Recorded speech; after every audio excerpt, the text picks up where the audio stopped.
afternoon, all. Good afternoon, ma'am. Good afternoon, sir. Thank you. Poultry entrepreneurs are here, farmers and others engaged in the poultry industry. So first, we would like to know what is black soldier fly larva, BSFL. So first, thank you for this session, sir. Thank you for this opportunity. ஒரு ஒரு revolution தான் சொல்லணும்.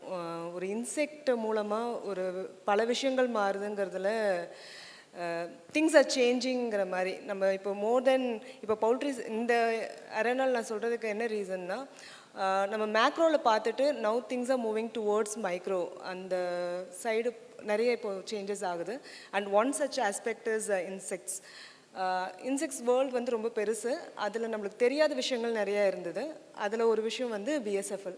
பிஎஸ்எஃப்எல் is nothing new sir. ரொம்ப நாளாக இந்த insect வந்து நம்மளுக்குள்ளே இருந்த, அதாவது இந்த சிஸ்டமில் இருந்தது தான்.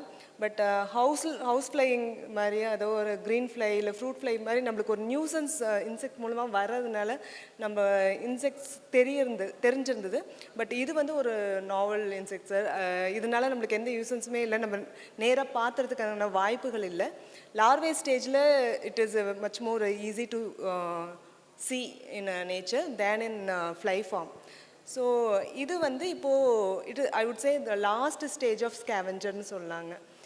So it can process almost all organic waste and convert that very quickly into compost sir. டைரெக்டாக அந்த மக்கிற தன்மைக்கு கொண்டு வந்துடும். மெயினாக வந்து டஃப் வேஸ்ட்டுன்னு சொல்கிற இந்த ஸ்லாட்டர் ஹவுஸ் வேஸ்ட் இல்லை பயோமாலிகுல்ஸ் அதிகமாக இருக்கிற வேஸ்ட்டுங்களை வந்து சீக்கிரமாக டீகம்போஸ் பண்ணுற ஒரு கெப்பாசிட்டி பிஎஸ்எஃப்எல்க்கு இருக்குது. ஸோ தட் இஸ் வேர் இப்போ ஒரு பாஸ்ட் ஒரு 15 years மேபி இன்டென்சிவாக பிஎஸ்எஃப்எல்ல லார்ஜ் ஸ்கேலில் கல்டிவேட் பண்ணுறதுக்கான ஆப்பர்ச்சுனிட்டிஸ் அண்ட் டெக்னாலஜி இம்ப்ரூவ்மெண்ட்ஸ் நடந்திருக்குங்க சார்.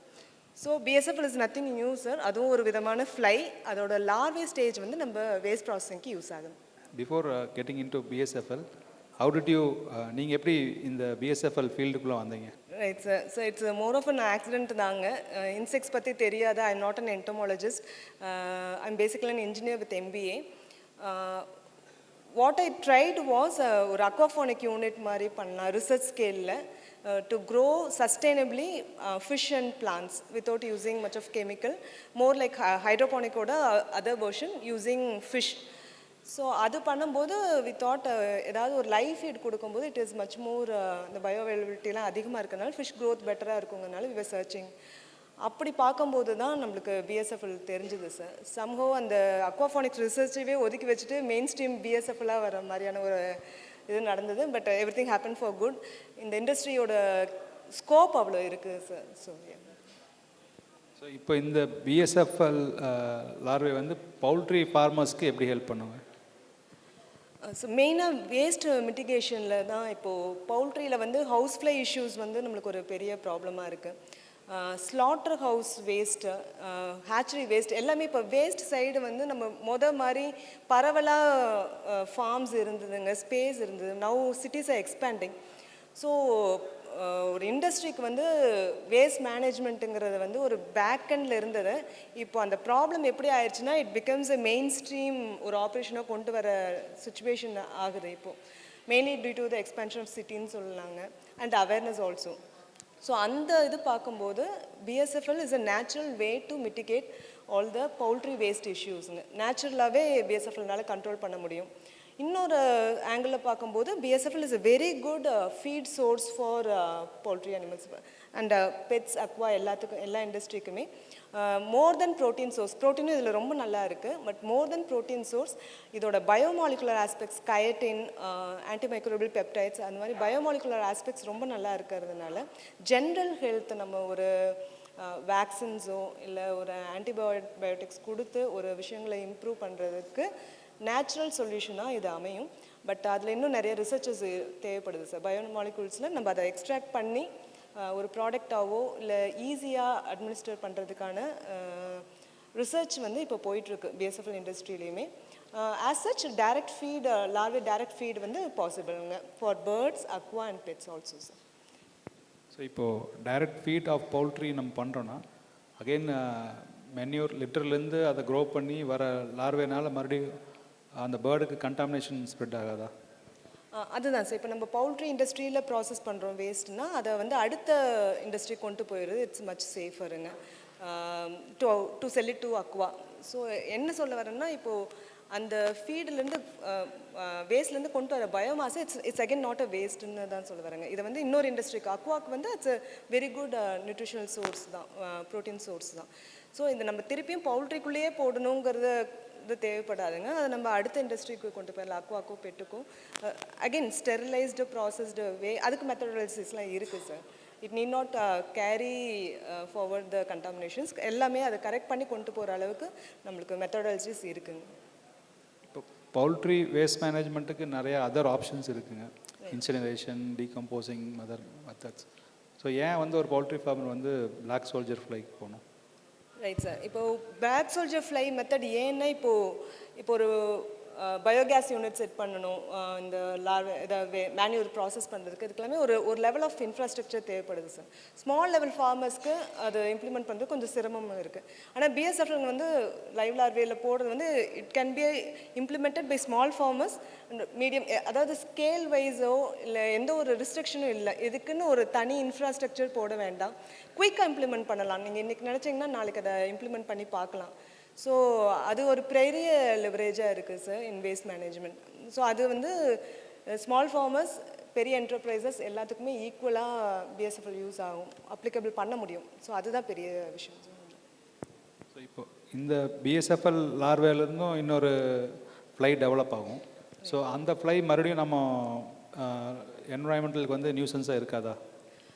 அதுதான் சார். பிஎஸ்எஃப்எல் வந்து it's quite different from house flies or other யூசன்ஸ். மெயினாக இது வந்து இட்ஸ் நாட் பெஸ்ட்டுங்க. It has been there in generations. இது புதுசும் கிடையாது. இது எங்கேயோ வெளியிலேருந்து கொண்டு வந்த விஷயம் கிடையாது, வேறு கண்ட்ரிலேருந்து மைக்ரேட் ஆனது அந்த மாதிரி கிடையாது. இது இங்கேயே இருக்கிறது தான். BSFL is one among other insects that is available. என்ன விஷயம்னா, நேச்சராகவே பிஎஸ்எஃப்எல்க்கு வந்து ஒரு கண்ட்ரோலிங் இருக்குது சார். அதோட பாப்புலேஷன் வந்து எக்ஸ்ப்ளோர்ட் ஆகாது. ஏன்னா அதோட லைஃப் ஸ்டைல், அதோட லைஃப் ஸ்டேஜஸ் அப்படி இருக்குது. இப்போ நம்ம ஒரு பவுல்ட்ரி யூனிட்டில் கொடுக்குறோன்னாலும் ஒன்லி ஒரு 20% தான் அடுத்த ஸ்டேஜுக்கே மூவ் ஆகிற கெப்பாசிட்டி இருக்குது. இப்போ நான் அதையே வந்து ஒரு பிஎஸ்எஃப்எல் யூனிட்டில் பண்ணுறோன்னா கண்ட்ரோல்டு என்வரான்மெண்ட்டில் பண்ணும்போது அதோட சைக்கிள் நம்மளால் கம்ப்ளீட் பண்ண முடியுது, because the care we take. ஆனால் அது வந்து ஒரு நேச்சுரல் செட்டப்பில் போகும்போது ஒன்லி 20% கன்வெர்ட்ஸ் டு பியூபே.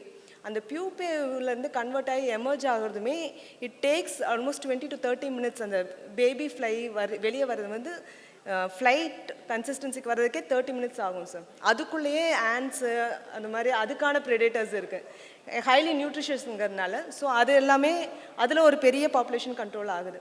அதுக்கும் மேலே ஃப்ளைஸாக போச்சுனாலும் இது நம்ம ஹவுஸ் ஃப்ளை மாதிரி ஃபாஸ்ட்டாக பறக்கிறது அந்த மாதிரி இருக்காதுங்க. ஸோ அதர் ப்ரெடிட்டர்ஸ், பேர்ட்ஸ், எல்லாத்துக்குமே இது நியூட்ரிஷனுங்க. கேட், டாக்ஸ் எல்லாமே சாப்பிடக்கூடியதுங்கிறதுனால, ரெப்டைல்ஸ் உட்பட பாப்புலேஷன் எக்ஸ்ப்ளோர்ட் ஆகிறதுக்கான வாய்ப்புகள் வந்து ரொம்ப கம்மி ஹவுஸ் ஃப்ளை கம்பேர் பண்ணும்போது. ஹவுஸ் ஃப்ளை வந்து ரொம்ப ஃபாஸ்ட்டாக போகுது இல்லைங்களா, இது அந்த ஸ்பீடு இல்லை. ஸோ ஆட்டோமேட்டிக்காக by nature, by design it gets controls. So அந்த பயம் தேவையில்லை நம்மளுக்கு, இதுவும் ஒரு நியூசன்ஸ் ஆயிருமோ அப்படிங்கிற இது இல்லை, சேஃபாகவே நம்ம இம்ப்ளிமெண்ட் பண்ணலாம் சார். ஸோ இப்போது பிளாக் சோல்ஜர் ஃப்ளை வந்து பவுல்ட்ரியில் எந்தெந்த அப்ளிகேஷனுக்கு யூஸ் பண்ணலான்னு நினைக்கிறீங்க? அப்பார்ட் ஃப்ரம் ஃபீடிங் அண்ட் இங்கே கீழே வந்து மேன்யூர் மேனேஜ்மெண்ட் தாண்டி வேறு எந்த waste management in poultry industry?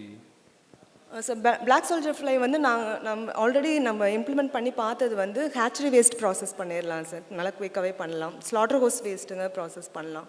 Even to certain extent waste water ட்ரீட்மெண்ட்டுக்கு கூட நம்ம யூஸ் பண்ணலாங்க. அதுக்கான ஒரு சின்ன செட்டப்ஸ் மட்டும், அதை மிட்டிகேட் பண்ணுறதுக்கு, ஸ்மெல் கண்ட்ரோலுக்கு, அதுக்கு மாதிரி செட்டப்ஸ் மட்டும் நம்ம என்கேஜ் பண்ணிக்கலாம். எக்ஸ்பென்சிவாக இருக்காது சார், ரொம்ப down to earth easy processing தான். ஸோ ஆல்மோஸ்ட் பவுல்ட்ரி இண்டஸ்ட்ரியில் வர டைரக்ட் பயாலஜிக்கல் வேஸ்ட்டை we can process using BSFL sir. இப்போ ஒரு ஃபார்மர் இருக்கார், அவருக்கு வந்து ஃபஸ்ட் டைம் இந்த மாதிரி ஒரு black soldier fly application start பண்ணுறாருன்னா அவர் ஃபார்மில் அவர் என்ன என்ஷூர் பண்ணணும் ஃபஸ்ட்டு நீங்கள் ஸ்டார்ட் பண்ணுறதுக்கு முன்னாடி? Right sir.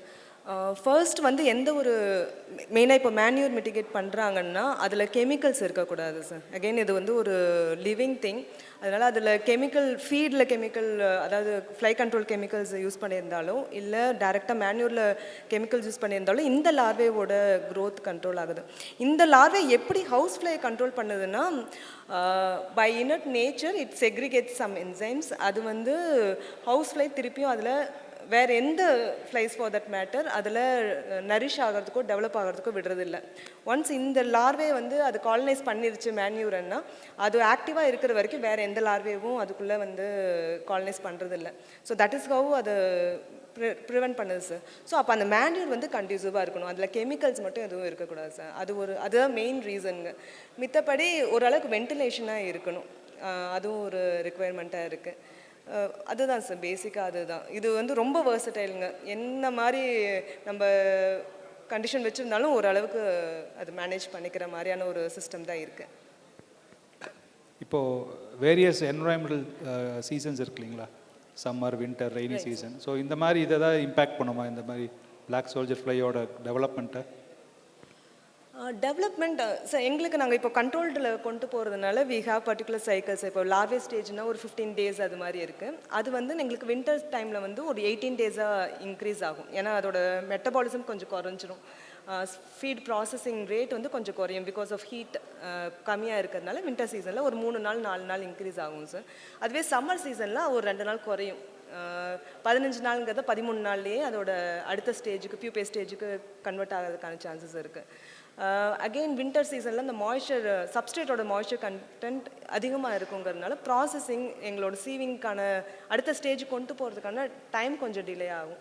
அதுதான் மேஜர் டிஃப்ரென்ஸு. மித்தபடி சதர்ன் இந்தியா வந்து it's very apt for BSFL cultivation sir. வேறு எந்த ஒரு கண்ட்ரோலிங் மெக்கானிசமும் இல்லாமல் நம்ம ஓப்பன்லேயே வந்து ரொம்ப ஈஸியாக பிஎஸ்எஃப்எல் கல்டிவேட் பண்ணலாம். Apt conditions and climatic situations are prevailing sir. Very apt environmental condition for large scale production also. எங்கள் ஃபார்ம் சைட்லேயும் அப்ளிகேஷன்லேயும் வெதர் சேஞ்சஸ்னால ஒன்றும் இம்பேக்ட் இருக்காது. இங்கே நம்மளுக்கு தமிழ்நாடு பொறுத்த வரைக்கும் எந்த பிரச்சனையும் இல்லை சார். இப்போ நார்த்தில் எடுத்துக்கிட்டிங்கன்னா ப்ரீடிங் பண்ணுறது கண்ட்ரோல்றது தான் பண்ணி ஆகணும். அதே மாதிரி ப்ராசஸிங் டைம் கொஞ்சம் அதிகமாகும். இல்லை அதுக்குன்னா ஒரு ஹீட்டிங் மெக்கானிசம் நம்ம ஏதோ ஒரு விதத்தில் கொடுக்குற மாதிரி இருக்கும். பட் சதர்ன் இந்தியாவில் it's much more viable sir, ஈஸியாக பண்ணிக்கலாம். Thank you so much ma'am. Any questions from audience? Yes sir, please sir. Sir, life cycle totally it's 45 days sir.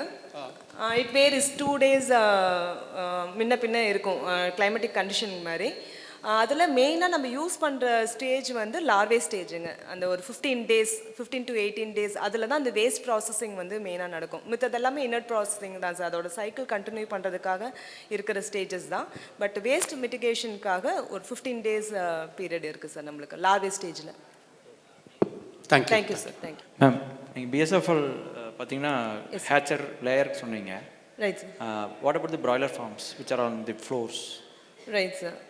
Sir broiler ஃபார்ம்ஸில் நம்ம மேன்யூர் மிட்டிகேஷனுக்கு நீங்கள் உள்ள பிஎஸ்எஃப்எல் போட்டிங்கன்னா கண்டிப்பாக சிக்கன் சாப்பிட்ருங்க. பிஎஸ்எஃப்எல் வந்து நல்ல நியூட்ரிஷனாக இருக்கிறதுனால நம்ம அதோட மேன்யூரை வெளியே எடுத்துட்டோம் அப்படி தான் இது பண்ண முடியும். இல்லை சிக்கன்ஸை நம்ம எடுத்துட்டதுக்கப்புறம் அதில் விட்டு ஒரு 15 days மிட்டிகேட் பண்ணிடலாம். மேனூர் வெளியே எடுத்துனாவே மூவ் ஆயிருங்க, வெளியே கொண்டு போயிடுவாங்க ஃபெர்டிலைசர் இதுக்காக. டேரெக்டாக சிக்கன்ஸ் இருக்கும்போது பிஎஸ்எஃப்எல் விட முடியாது சார், ஃபார் பாய்லர்ஸ். ஆமாங்க. அதுவே பெல் சிஸ்டம் அது மாதிரி ஏதாவது ஆப்ஷன்ஸ் இருக்கான்னு தான் பார்க்கணும் சார். பாய்லர்ஸ் பொறுத்த வரைக்கும் லேயருக்கு வயபிளாக இருக்குங்க. Yes. Okay, right sir. Any other? Hello sir. Yes, நான் ஒரு மெடிசன் கம்பெனியில் ஒர்க் பண்ணுறேன் மேடம். சரிங்க சார். ஆக்சுவலாக Namakkal completely layer area. Right sir. So இதில் வந்து நம்ம இந்த பிஎஸ்எஃப்ஐ யூஸ் பண்ணும் பொழுது டோட்டலாகவே வந்து அந்த ஃப்ளைஸ் வந்து அரெஸ்ட் ஆகிட்டு மறுபடியும் அந்த நெக்ஸ்ட் ரீசைக்கிள் வந்து அது கண்டினியூ ஆகிறதுக்கான வாய்ப்புகள் அதிகம் இருக்குங்களா? அகெயின் திருப்பி ஃப்ளைஸ் ஹவுஸ் ஃப்ளைஸ் வருமான்னு கேட்குறீங்களா சார்? ஸோ பிஎஸ்எஃப்எல் அதான் பிஎஸ்எஃப்எல் வந்து இது கண்டினியூஸாக அப்படியே அதில் ரீபாப்புலேட் ஆகிறது இல்லைங்க. ஏன்னா அது வந்து பை நேச்சராகவே கண்ட்ரோல் ஆயிடுதுன்னு இப்போ சொல்லியிருந்தேன் இல்லைங்களா. அது வந்து அப்போ ஹவுஸ் ஃப்ளை மாதிரி திருப்பி திருப்பி வந்துட்டே இருக்காதுங்க பிஎஸ்எஃப்எல் அந்த மேன்யூரில் எவ்வளோ நாள் இருக்கோ அந்த நாள் வரைக்கும் ஹவுஸ் ஃப்ளையோட பாப்புலேஷன் கண்ட்ரோல் ஆயிடும் சார். நம்மளுக்கு திருப்பியும் அந்த கல்ச்சரை டிப்ளாய் பண்ணுற மாதிரி தான் இருக்கும். எக்ஸாம்பிள் பார்த்தீங்கன்னா இப்போ ஆன்டிபயோட்டிக் க்ரோத் ப்ரொமோட்டர்ஸ் இதெல்லாம் வந்து ஃபீல்டில் யூஸ் பண்ணுவாங்க. அந்த மாதிரி ஃபீல்டில் யூஸ் பண்ணும் பொழுது அது ஆட்டோமேட்டிக்காக கொஞ்சம் லிட்டரில் போக தான் செய்யும். ஸோ அந்த லிட்டரில் இருக்கும்போது அது ஏதாவது இந்த பிஎஸ்எஃப்எல் இதை அஃபெக்ட் பண்ணுமா? கண்டிப்பாக சார், கண்டிப்பாக அந்த இது அக்குமுலேட் ஆக தான் செய்யும். அதுதான் முடிஞ்ச அளவுக்கு, அதாவது இன்குபேட் ஆகிற மாதிரி ஃப்ளைஸை வந்து கொள்கிற மாதிரியான கெமிக்கல்ஸ் இருந்ததுன்னா கண்டிப்பாக அது லார்வேவும் அஃபெக்ட் ஆகும் சார், அதோட பர்ஃபார்மன்ஸும் அஃபெக்ட் ஆகும். ஓகே, இனி வாட்டர் சானிடைசர் இந்த மாதிரி ஐட்டம்ஸ்லாம் அஃபெக்ட் பண்ணுங்களா? நான் யூஸ் பண்ணிக்கலாம் sir, house keeping things use பண்ணிக்கலாம். அது வந்து அந்த லார்வே பயோமாஸ் இருக்கு இல்லைங்களா, அந்த உரத்துக்குள்ள படாத மாதிரி இருந்ததுன்னா தொந்தரவு இல்லைங்க சார். அது ரொம்ப டோட்டலாக மிக்ஸ் ஆயிடுச்சுன்னா அந்த இடத்துல இருக்க லார்வே மட்டும் மார்ட்டாலிட்டி ஆயிரும் கண்ட்ரோலில். மித்தபடி அந்த ஒரு ஸ்பாட்டில் ஊற்றிட்டாங்க தெரியாமல் ஆக்சிடென்ட்டில் ஏதோ ஒரு கெமிக்கல் பட்டுருச்சுன்னா அந்த ஏரியா மட்டும்தான். மித்த இடத்துக்கு நீங்கள் டிப்ளாய் பண்ணியிருக்கிறது ஒன்றும் ஆகாது. மேபி ஒரு 4-5 டேஸில் அந்த கெமிக்கல் எஃபெக்ட் குறையும் போது ஆட்டோமேட்டிக்காக லார்வே அதில் திருப்பி பாப்புலேட் ஆயிரும். Okay, thank you. Right sir, thank you. நாமக்கல்ல இருந்தால் நான் வரேங்க. சொல்லுங்கள் சார். இப்போ அந்த லார்வா வந்து அந்த கம்போஸ்டிங் ஆக்டிவிட்டி பண்ணிருச்சு. இப்போ அந்த லிட்டர் வந்து சேல் பண்ணுறாங்க அப்படின்னா அப்படியே லார்வாவோடய அப்படியே சேல் பண்ணிடுறதா இல்லை? ஸோ அது டிபெண்ட்ஸ் சார். நீங்கள் வந்து லார்வேவை ஹார்வெஸ்ட் பண்ணி எடுத்து வேறு ஏதாவது ப்ராசஸ் பண்ணுறீங்கன்னா you can still harvest and use it sir. It's a very good nutrition. இல்லை டைரெக்டாக கம்போஸ்ட் இது பண்ணுறீங்கன்னா ஓரளவுக்கு அது எல்லாமே ஃப்ளைஸாக எமர்ஜ் ஆகி உங்களுக்கு எக்ஸோஸ்கெலிட்டன் மட்டும் இருக்கும் சார். கைட்டின் கண்டென்ட் அதிகமாக இருக்கும். Still it's good for as a compost, பயோஃபர்டிலைசருக்கு ரொம்ப நல்ல கம்போஸ்ட் தான். எப்படி அதை பிரித்து எடுக்கிறதுக்கு மெக்கானிசம் ஏதாவது அட்வைஸ் இருக்கா இல்லை? பிரித்து எடுக்கிறது அதான் சார், எந்த மாதிரி நீங்கள் விடுறீங்கிறத பொறுத்து.